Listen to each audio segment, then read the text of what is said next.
La MV Agusta représente quelque chose d'exceptionnel dans tout le panorama du motocyclisme mondial.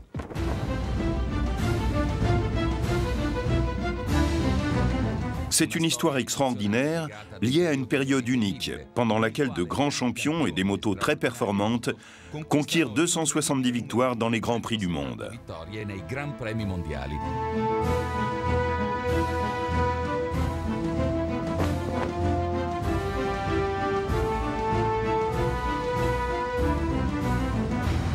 Le fondateur de la société est le comte Giovanni Agusta, un pionnier de l'aviation d'origine sicilienne qui s'était installé dans l'Italie du Nord.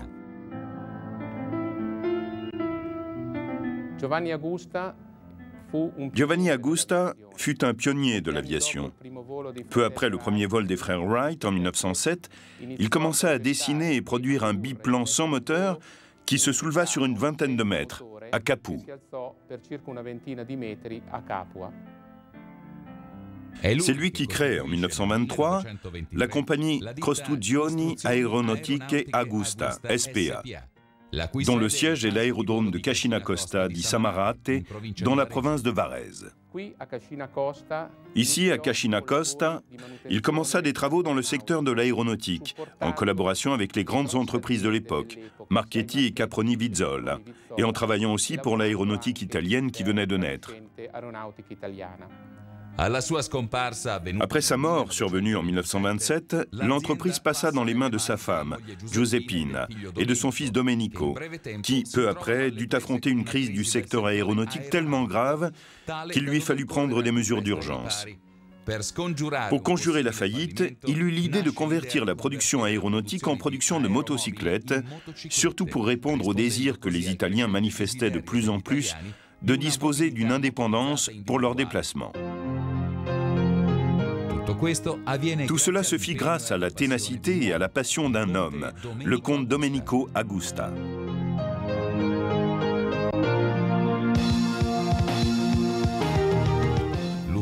Le bureau technique commença à concevoir un moteur 2 temps de 98 cm3 de cylindrée destiné aux motocyclettes. Les caractéristiques de ce moteur devaient répondre à un double enjeu, de faibles coûts de production et de gestion. Le développement de ce moteur subit un temps d'arrêt parce que le deuxième conflit mondial s'intensifiait. Le développement ultérieur de la guerre eut pour conséquence en 1943 l'occupation de l'usine de Cascina Costa par des troupes allemandes. En prévision de cette catastrophe du 8 septembre 1943, tout le matériel déjà prêt, les dessins, les machines et les outils, furent cachés par Agusta hors de l'entreprise. Les dessins furent confiés à Mario Rossi, qui les garda chez lui. Les machines furent cachées ici, à Cascina Costa, par un employé de l'entreprise, Mario Generti. Ce dernier est devenu par la suite presque un symbole de la maison de production. Cette situation dura jusqu'à la fin de la guerre, quand Domenico Agusta, dans le but de faire aboutir son projet de motocyclette, décida de fonder la Meccanica Verghera.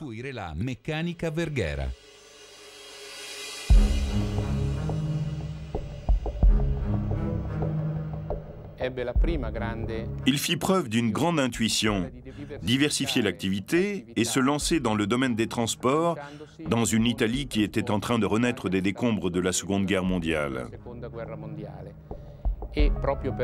C'est pourquoi à Verghera, un petit village proche du siège de son entreprise, il fonda en février 1945 la société anonyme Meccanica Verghera, débutant ainsi l'activité industrielle.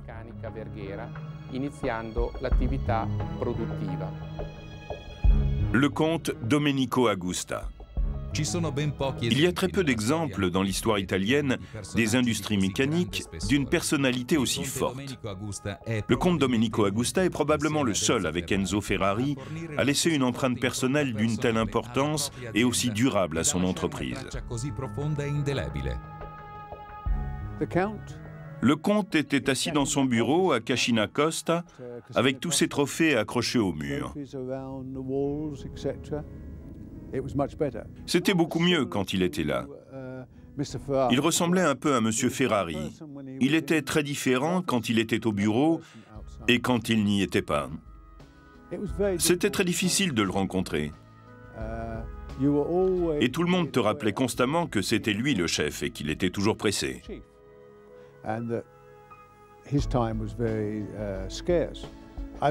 Je me rappelle d'une fois, en 1957, j'avais cherché à tout prix à obtenir des améliorations et un nouveau cadre pour ma moto.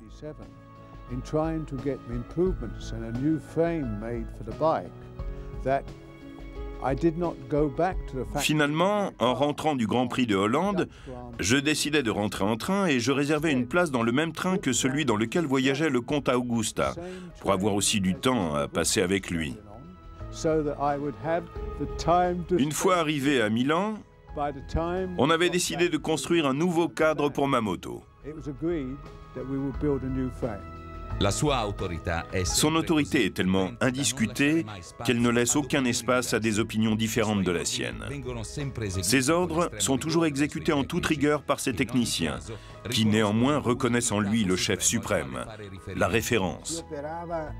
On travaillait en suivant directement les indications de Domenico Augusta, qui avait des employés de confiance dans les secteurs les plus importants de l'entreprise.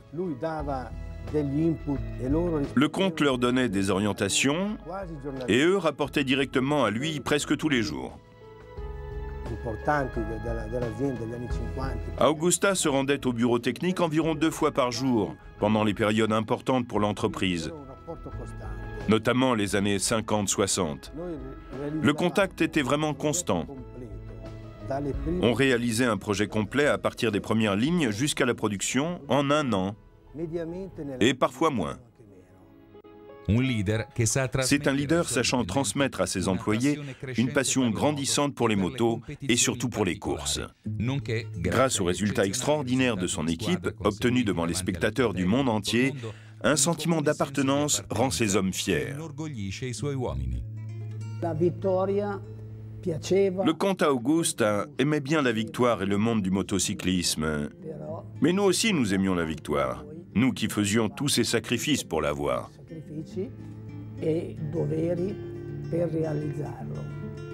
Et le comte savait aussi faire des choix techniques de grande envergure.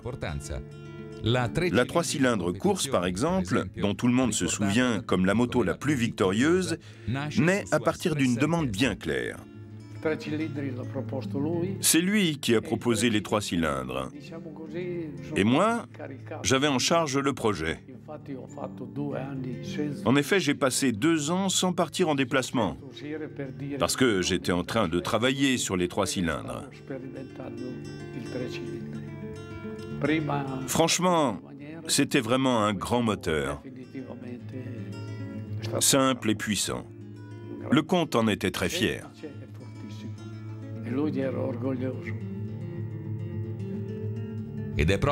C'est donc en reconnaissant les qualités du comte que ses employés et ses collaborateurs donnaient le maximum pour remporter la victoire. Le rapport avec Augusta était très facile dans un certain sens, mais cependant exigeant, parce qu'on devait toujours gagner. En effet, quand on ne gagnait pas, on subissait des reproches sévères. Parfois, le comte avait raison, mais pas toujours. On devait toujours chercher à gagner, et on a gagné plusieurs fois. Quand on gagnait, c'était normal.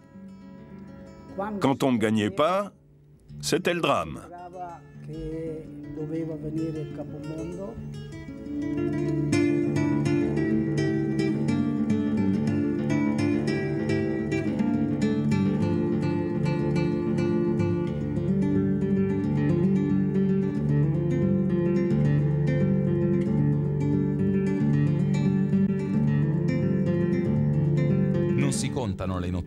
On ne compte pas les nuits passées à l'usine, ni les fêtes passées au travail.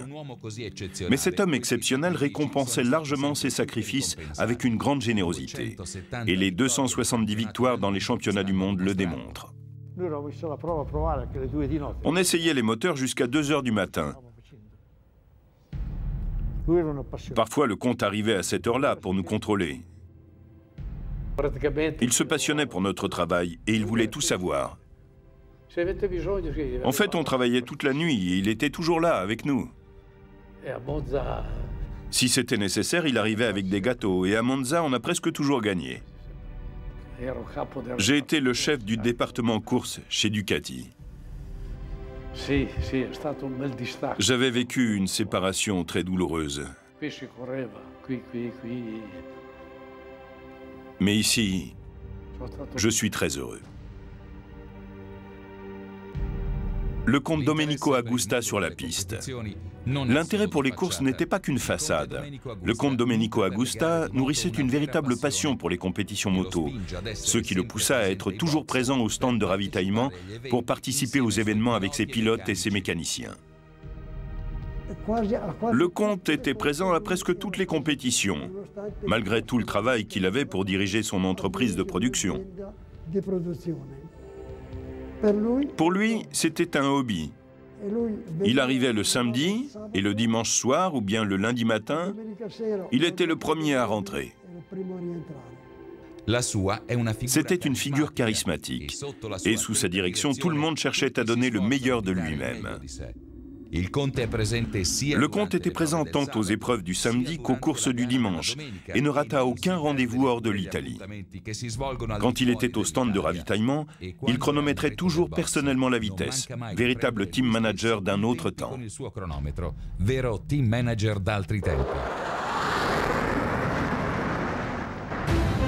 Les courses.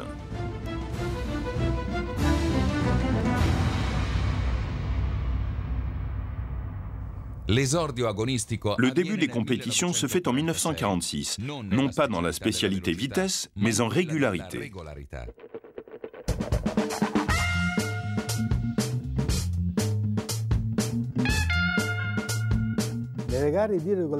À mon avis, les compétitions de régularité ont permis à Meccanica Verghera de faire connaître sa marque sur tout le territoire national. Il s'agissait de plusieurs compétitions par an dans toute l'Italie. En embauchant un trio exceptionnel, Benzoni, Fornassari et Ventura, le comte Agusta a commencé à gagner des compétitions partout. De 1946 à 1954, on compte 450 victoires. Dal 1946 al 1954 sono 450 vittorie.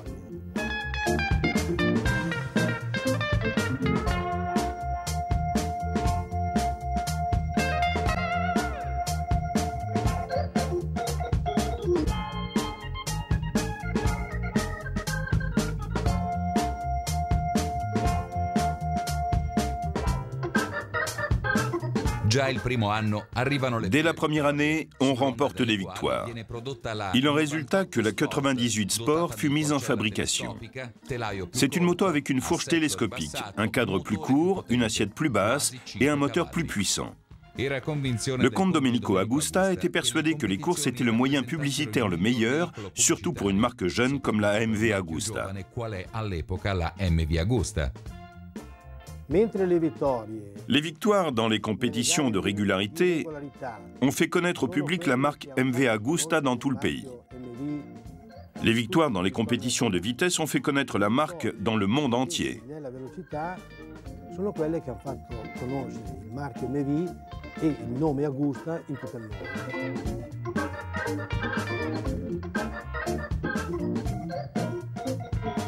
La moto du début dans les courses de vitesse est la MV Agusta 125 à 2 arbres de 13 chevaux à 10 000 tours.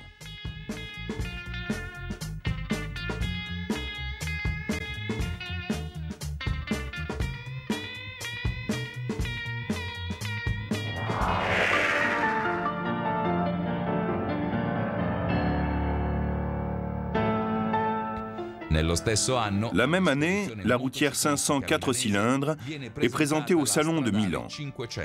C'est une moto avec moteur à 2 arbres de 50 chevaux, à partir de laquelle l'ingénieur Pietro Remor développa la première 4 cylindres de GP de Cascina Costa.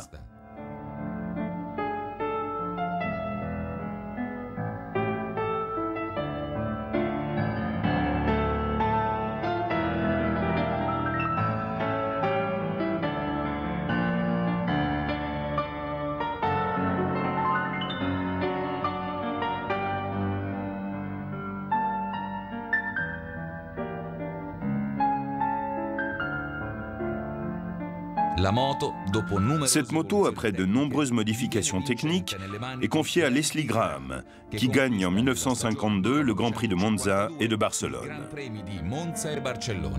Si la 500 est compétitive, c'est la 125 à 2 arbres, conduite par Cecil Sandford, qui devient la moto à battre. À la fin de la saison, après 3 victoires, l'Anglais devient champion du monde. C'est le premier titre mondial d'un palmarès légendaire, de 75 titres arc-en-ciel, 38 pilotes et 37 constructeurs.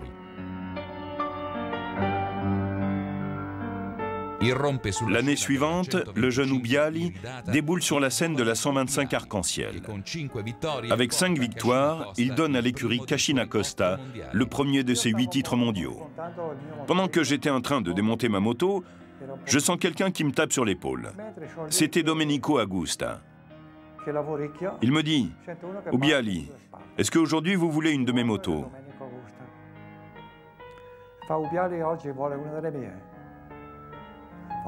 Je lui ai répondu « Ça marche ». J'ai laissé tomber ma moto et je me suis consacré à la sienne. À l'époque, il y avait une disposition différente du groupe au départ des compétitions. 20 à la fois, avec les meilleurs à la fin. Beaucoup de gens allaient voir les courses. Au départ, j'ai pris 100, 150 mètres, et après 60 tours, j'étais encore en 4e ou 5e position, mais à 100 mètres du premier groupe.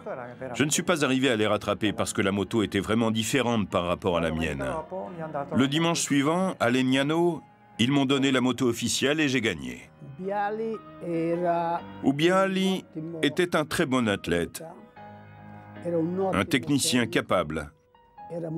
Il était très précis et il savait faire des travaux d'entretien sur sa moto.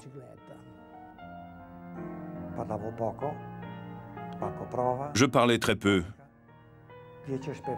Généralement, sur 20 essais, 10 échouaient. Le niveau de la mécanique était très haut et à un dur travail correspondaient de bonnes prestations. Quand le circuit était long, je m'arrêtais 2 ou 3 fois. Je savais quand ralentir et quand pousser la moto à fond, et j'avais toujours le meilleur chrono.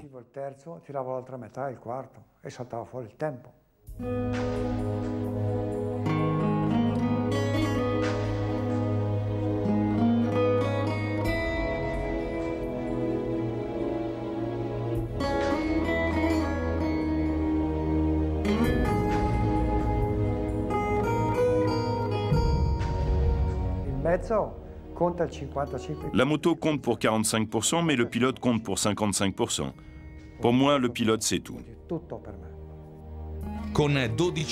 Avec 12 titres remportés entre championnats nationaux et arc-en-ciel, la saison 1956 représente un record absolu de victoires obtenues en une seule saison.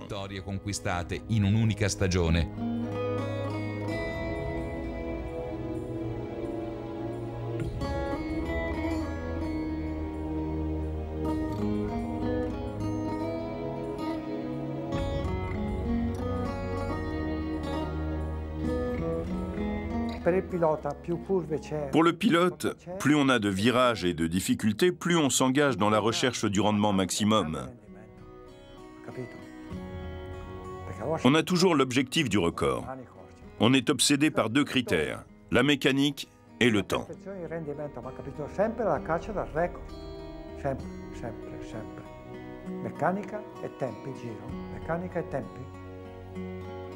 La victoire la plus remarquable parmi toutes est sûrement celle du titre mondial des 500 remporté par John Surtees, un succès qui marque l'entrée de la marque MV dans le livre d'or de la catégorie reine.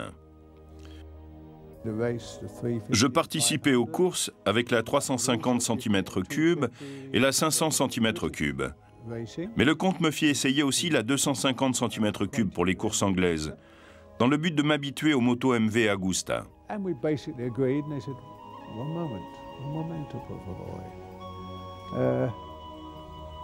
Finalement, on était sur le point de trouver un accord quand le comte me dit « Un moment, s'il te plaît ». Une femme entra, habillée de noir, une voilette noire sur la tête. Elle se rapprocha du comte et elle lui murmura quelque chose à l'oreille. Puis elle me regarda et sortit.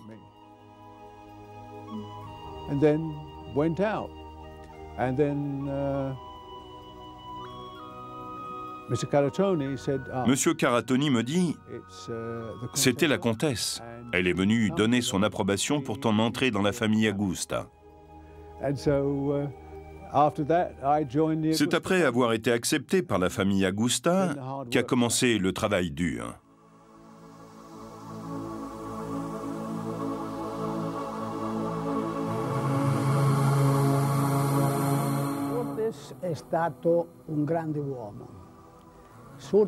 Surtees a été un grand coureur. Il est arrivé chez MV après d'autres pilotes. Il était un des plus précis. Nous nous sommes mis d'accord au départ. Moi, je m'occupais du moteur et lui, il s'occupait du cadre. Moi, je préparais la moto pour les expos, pour ce qui concernait la carburation, les anticipations, etc. Lui, il s'occupait personnellement de la régulation de l'huile, des amortisseurs. A regolare la pressione dell'olio, a regolare il carico delle molle, quello che faceva parte alla telaristica. Le rapport avec la moto doit être spécial.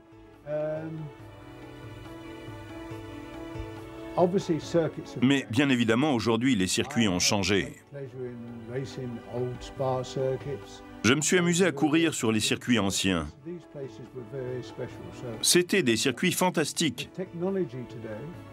Mais aujourd'hui, le développement de la technologie, bien que positif, pourrait avoir des conséquences négatives, comme celle de gommer la différence subtile entre un champion et un grand champion.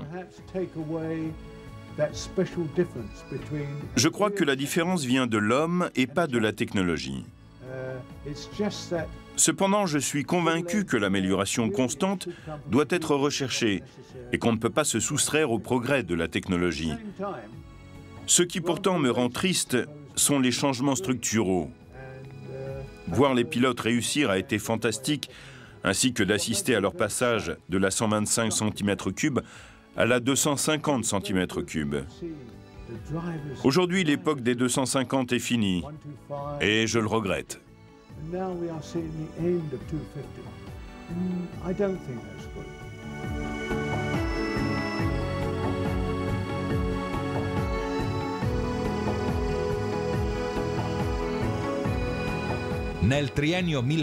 Entre 1958 et 1960, l'usine de Cascina Costa gagna 63 courses sur 76, surtout grâce à la forme physique des pilotes comme Surtees, Ubbiali, Provini et Michael Wood.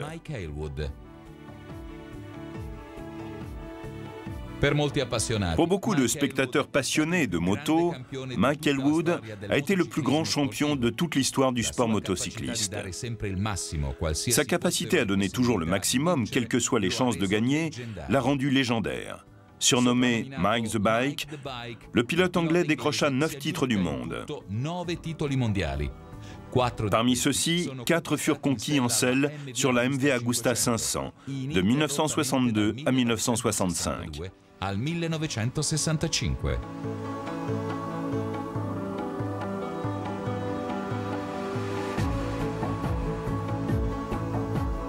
À la fin des années 60, dans le panorama du motocyclisme, un très bon pilote de Mantoue, Angelo Bergamonti, émergea.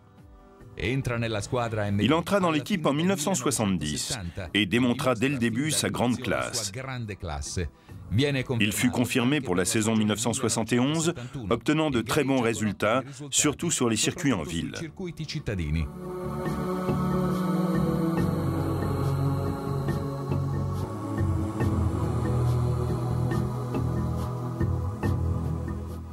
Malheureusement, une chute pendant une course sur le circuit de Riccione sous un orage lui fut fatale.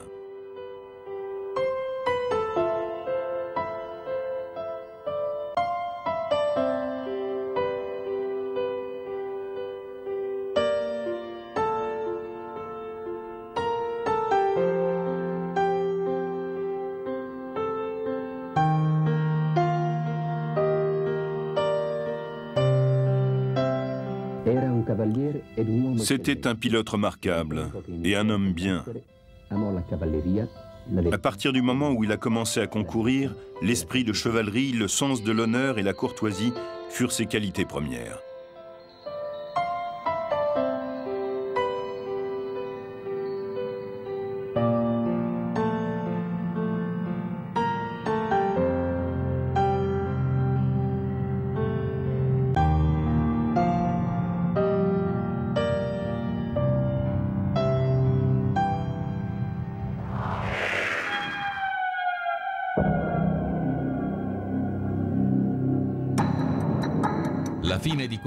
La fin de cette décennie fut placée sous le signe des nouvelles technologies, amenant une amélioration nette des performances et de la façon de conduire.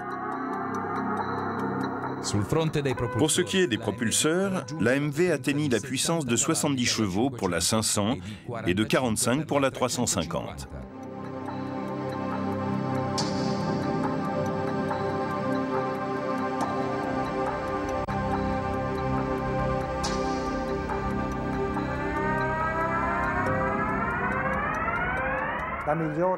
Pour moi, la meilleure dans l'absolu est la 350 4 cylindres.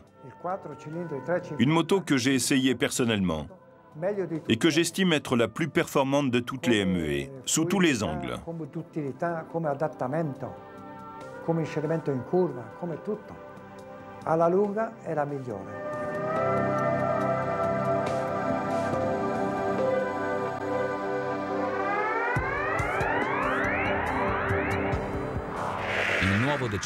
La nouvelle décennie commença sous la suprématie du duo MV Agusta, qui réussit un beau doublé arc-en-ciel 350-500 en 1970, 71 et 72.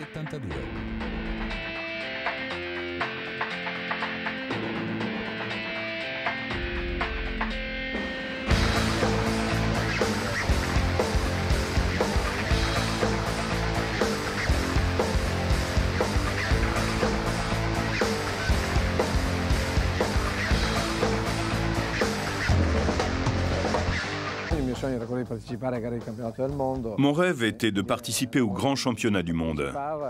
La Morini n'y participait pas, et la MV Agusta, cette grande marque, avait un 3 cylindres prêt. Le comte Agusta voulait un Italien pour la piloter sur les pistes. Moi, je me sentais d'attaque. Ainsi, je commençais le championnat du monde.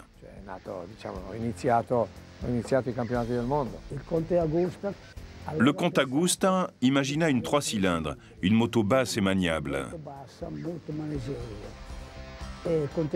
À cette époque-là, il se trouvait à Venise. On a transporté la moto jusqu'à Venise pour la lui montrer. Et finalement, le comte a dit « Pour cette moto, je veux un pilote italien ».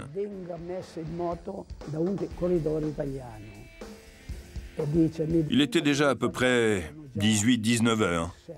Mais le comte dit « Avant minuit, tu dois me dire le nom du pilote italien qui courra avec cette moto ». Je regardais dans mon agenda et je sortis le nom de Agostini. Magni me téléphona et il me dit que le comte Agusta voulait me voir et je devais me présenter le jour suivant à 17 heures. Moi, j'avais tellement peur d'arriver en retard que je me suis présenté à 16h30. J'ai traversé ce qu'on appelait à l'époque les portes d'or de Cascina Costa. Et je m'installais dans un bureau pour attendre le comte. 18h arriva.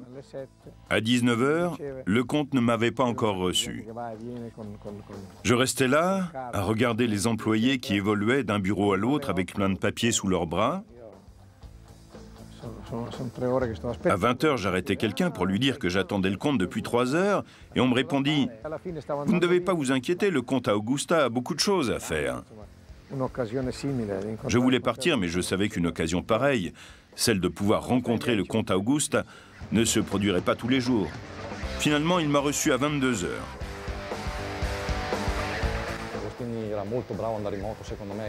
Agostini était un très bon pilote. Selon moi, il a été un des plus grands champions du monde. Il était très précis dans la préparation de sa moto pour les compétitions. Parfois, quand il ne connaissait pas la piste, le soir, il faisait un tour pour essayer la boîte de vitesse.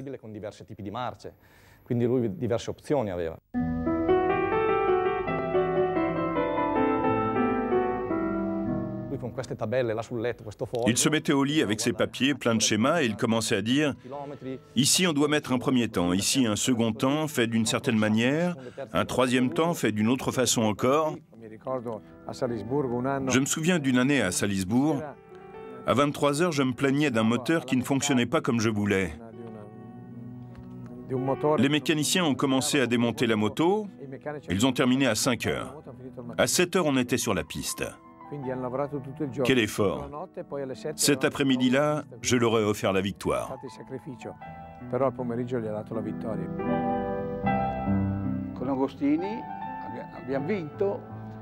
Cette victoire d'Agostini a été un moment inoubliable, incomparable.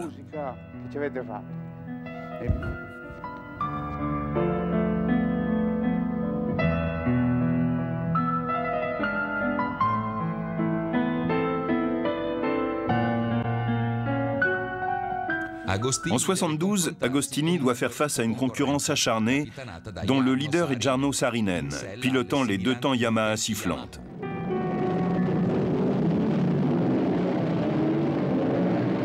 Alors on a commencé à lutter contre les Japonais. C'était l'Europe contre le Japon. Agostini et MV, donc toute l'Italie, contre le Japon.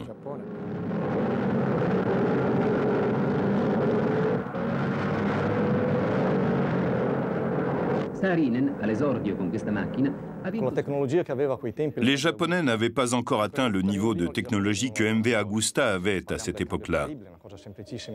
Par exemple, la boîte de vitesse extractible, qui pour nous était si simple, les Japonais ne la connaissaient pas. Pour changer de boîte de vitesse, il leur fallait démonter tout le moteur.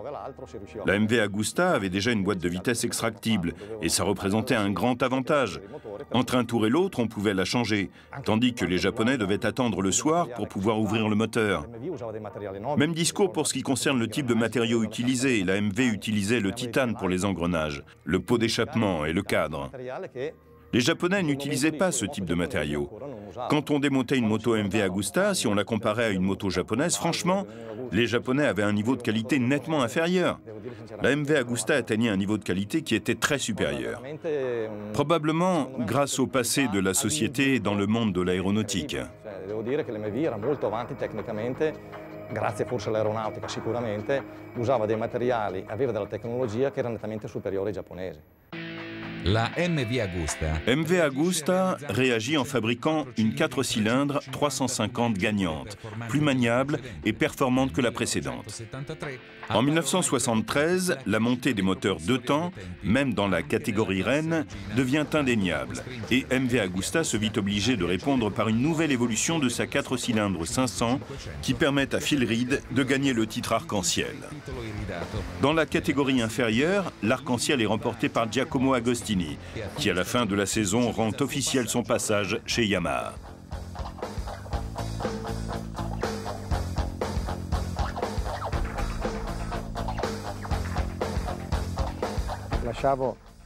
Je quittais mon grand amour, la MV, grâce à laquelle j'avais remporté 13 titres mondiaux. Mais j'avais compris que le moment de changer était arrivé. Les moteurs à 2 temps s'imposaient très rapidement.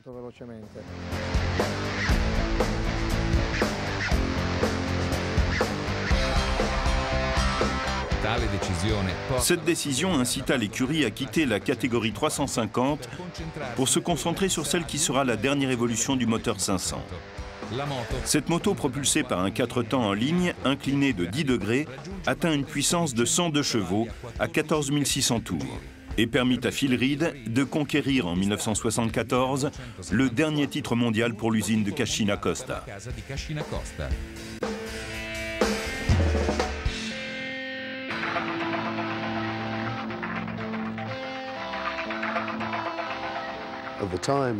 Quand le comte Augusta m'avait proposé de courir avec la MV Agusta, bien évidemment, il s'agissait d'une proposition fantastique que je n'aurais jamais refusée.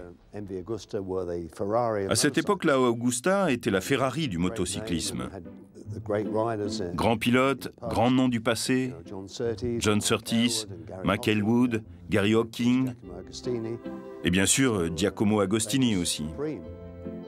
Il s'agissait d'une équipe unique, et donc je les remerciais de m'accueillir et de bien me payer. Mais je crois que, à l'époque, je n'avais pas compris l'importance de leur proposition. Pas pour le public, mais plutôt pour l'entreprise.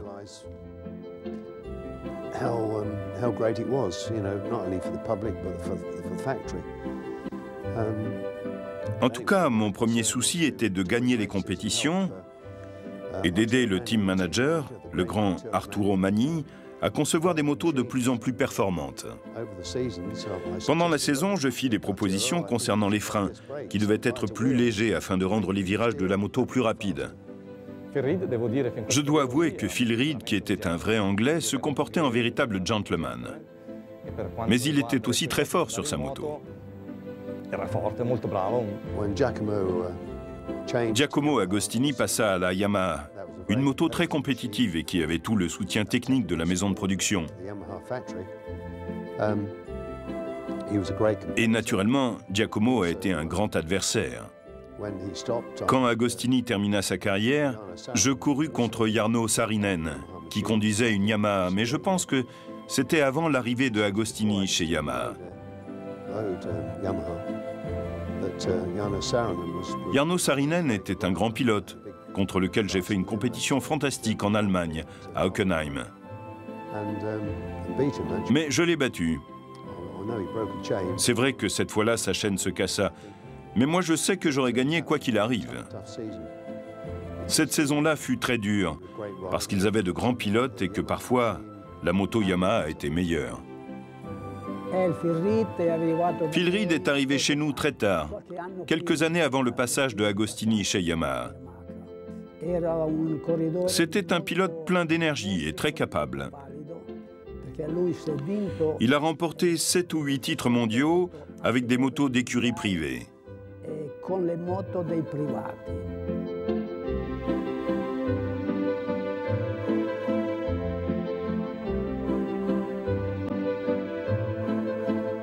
En 1963, on participait à une compétition dans la catégorie 500 cm3 à 3 cylindres. On avait les freins à tambour. Et après de nombreux tours, comportant des lignes droites, la poignée de frein reculait. Et nous, on priait pour que la moto freinât. À la fin de la saison, j'ai dit à Arturo Magni que l'on avait besoin de freins à disque, car les Japonais étaient déjà en train de les utiliser. Magni me demanda de chercher ce type de frein. Et finalement, je trouvais ces freins à disque en aluminium très légers avec des disques en magnésium produits par une entreprise américaine et adaptés aux dimensions de la MV. Grâce à ces freins, la moto tournait plus rapidement sans que la poignée de frein recule, en nous permettant de nous arrêter plus tard et plus rapidement.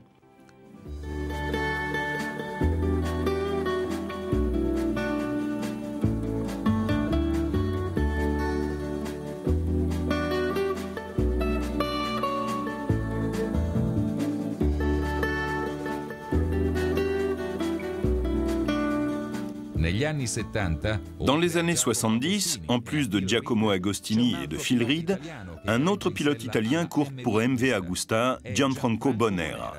Il forte pilota friulano di nascita, ma monzese di adozione.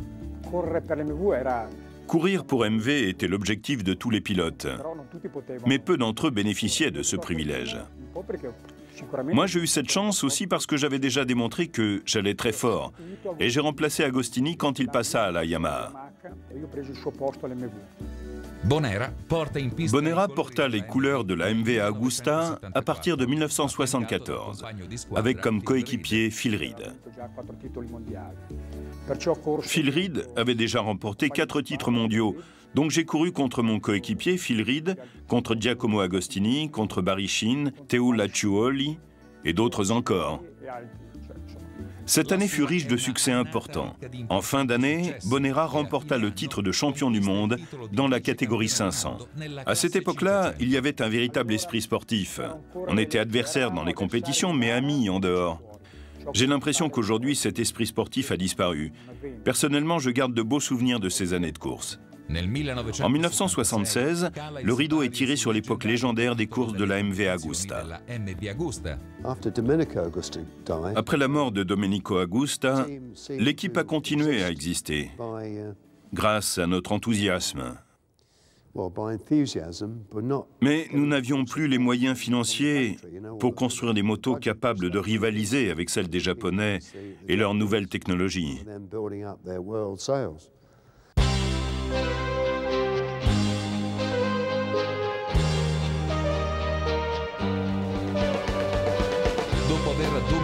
Après avoir dominé sur tous les circuits du monde, avec ses 270 grands prix et ses 75 titres arc-en-ciel, l'aventure sportive Agusta a pris fin. Elle avait été voulue et poursuivie pendant plus de 30 années par la famille Agusta.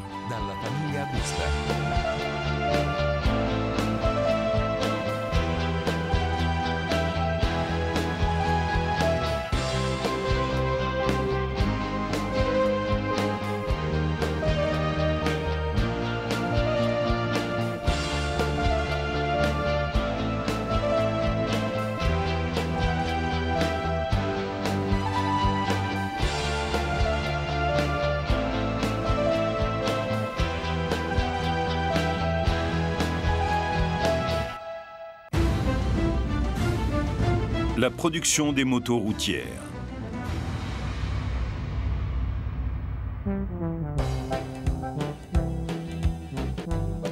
Les années 40. Les modèles fabriqués pendant cette décennie sont généralement de petites cylindrées et possèdent un moteur 2 temps. Il s'agit de la 98 Turismo Lusso, historique, et de la 125 Turismo Lusso, toutes les deux honnêtes et fiables, mais conçues pour une utilisation citadine.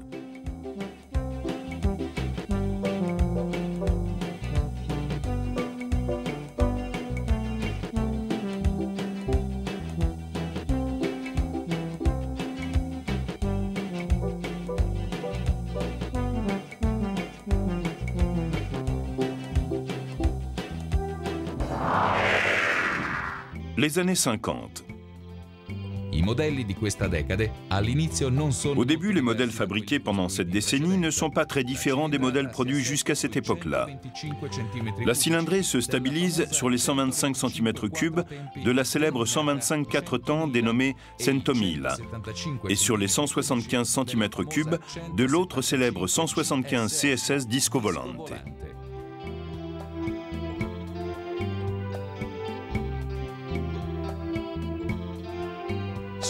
Le moteur est toujours 2 temps.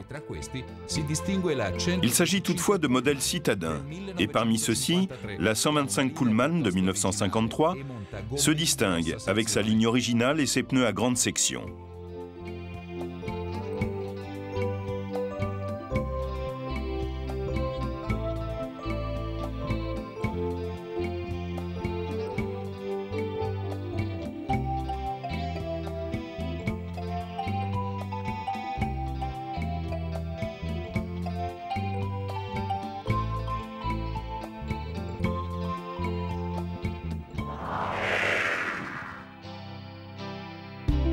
Les années 60.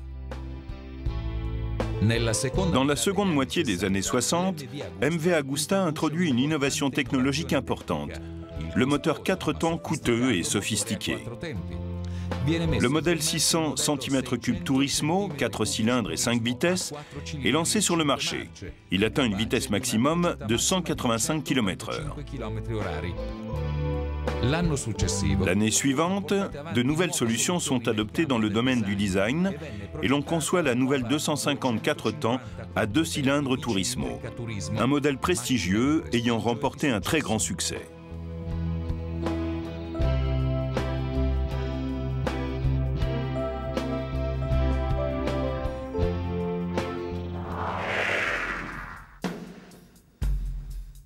Les années 70. Dans les années 70, tout le monde rêve de nouvelles 4 cylindres, dignes héritières routières des MV Agusta. Elle avait gagné tous les grands prix. La 350 Sport Hypothesi voit le jour. Elle atteint 165 km/h.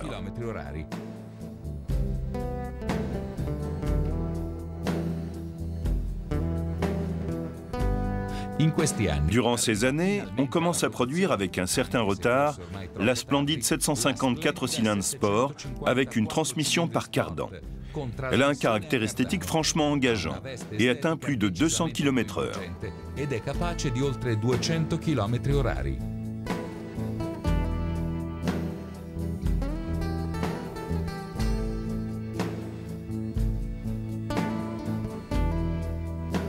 La production s'achève avec la dernière 4 cylindres, la fabuleuse 754 cylindres America.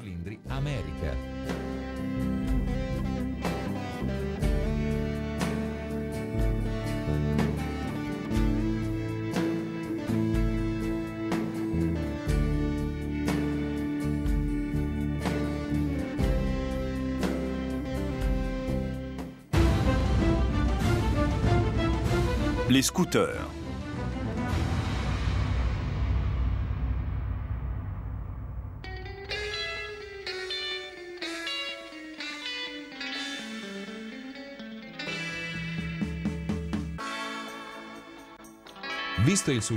Étant donné le succès que la Vespa et la Lambretta connaissent dans ces années 50, MV Agusta décide elle aussi de réaliser une série de scooters.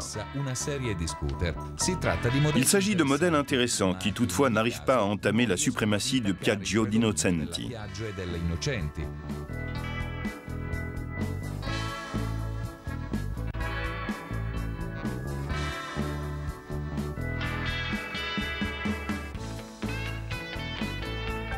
Le premier modèle est le 125 CSL de 1950. Après lui, il y aura d'autres modèles, tous équipés du moteur 125 deux temps.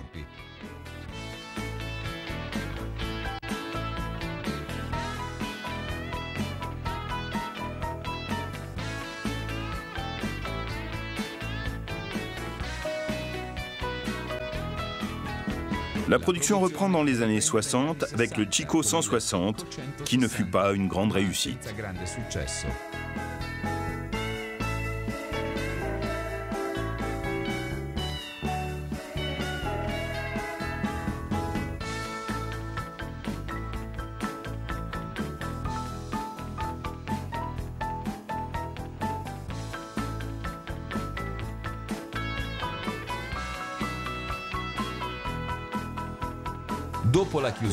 MV Agusta, le dernier acte. Après la fermeture du secteur moto en 1977, on n'entend plus parler de la célèbre usine de Cascina Costa pendant plusieurs années. Après une longue pause, les frères Castiglioni, propriétaires du groupe Cagiva de Varese, reprennent la marque et décident de l'utiliser pour une nouvelle 750 à 4 cylindres à très haute performance, produite par ce même groupe.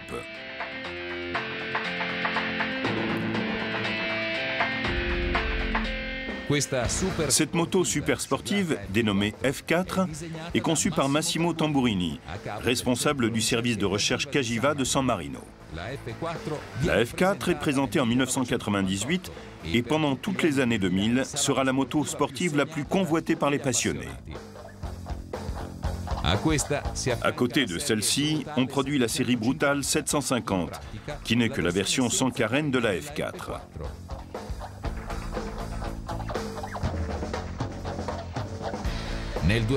En 2008, la MV Agusta est cédée par le groupe Cagiva à la maison américaine Harley-Davidson.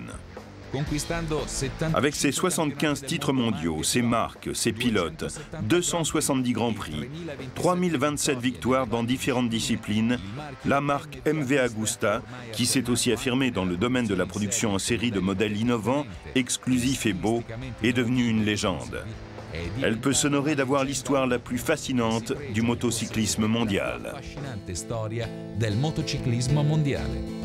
È una storia che racconta di tanto tempo fa, parla di aeroplani, di moto e nobiltà, e di un conte sognatore, e di come fu che da macerie e guerra spuntò fuori l'MV. Sì, l'MV di Aelwood e di Ubiari, sì, l'MV di Agostini e di Firri, l'MV, un aereo senza ali.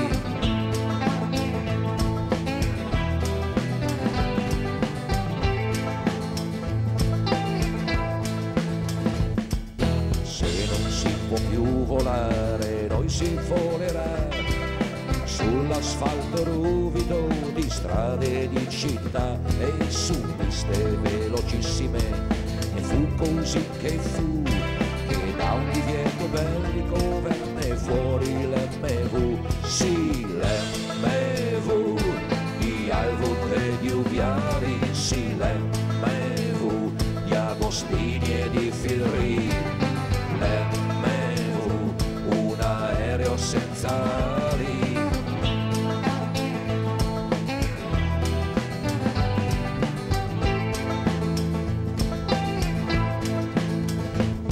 Un sogno su due ruote che non si ripeterà, un polide imbattibile nella velocità. Quelli erano tempi eroici che non ritornano più. Tra le moto di quel secolo c'è un mito, l'MV. Sì,